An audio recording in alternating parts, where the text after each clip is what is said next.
Sa kabila ng sunod-sunod na mga bagyo na tumama sa bansa noong Nobyembre, nakapagtala pa rin ng Pilipinas ng pagtaas ng bilang ng mga Pilipinong nagkaroon ng trabaho. Bukod dito, nabawasan din ang bilang ng mga kababayan nating nangangailangan ng higit sa isa pang trabaho at mas mahabang oras na pagkayod. Yan ang ulat ni Denise Osorio. Matsatsaga rin kami sa maulan na pagtatrabaho. Sinatsaga namin para maano namin yung pamilya namin. Kailangan po nilang trabaho po eh. Kahit kasagsagan po ng bagyo noon. Siya si Alan Brusola, isang construction worker. Isa siya sa mga nakasaksi ng positibong paggalaw ng labor market nitong November 2025. Dahil sa kabila ng mga nagdaang mga bagyo, tumaas ang bilang ng mga may trabaho kumpara noong Oktubre. Isa sa mga sektor na nagpakita ng tuloy-tuloy na pag-angat ay ang construction industry na nadagdagan ng 143,000 workers mula Oktubre hanggang Nobyembre. Ayon naman kay Jeffrey Abukay na isang subcontractor, enhanced safety protocols ang pinaiiral kapag tag-ulan para maitawid ang trabaho. Medyo humina po yung gawa namin, gawa nga't maulan. Yung ibang tao namin hindi makapasok. Gawa nga't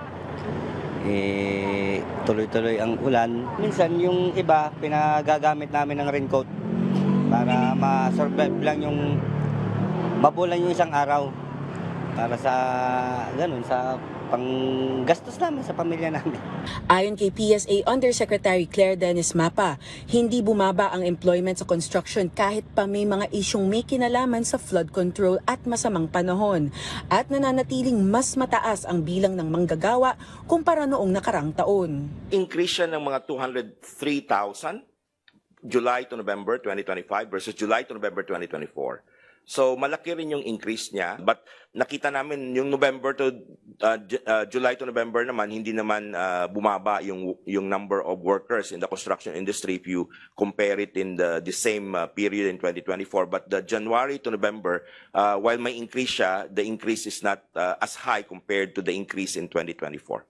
Samantala, bumaba ang employment sa agriculture sector, partikular sa pagtatanim ng mais, saging at iba pang pananim bilang direktang epekto ng malalakas na bagyo at kalamidad noong Nobyembre.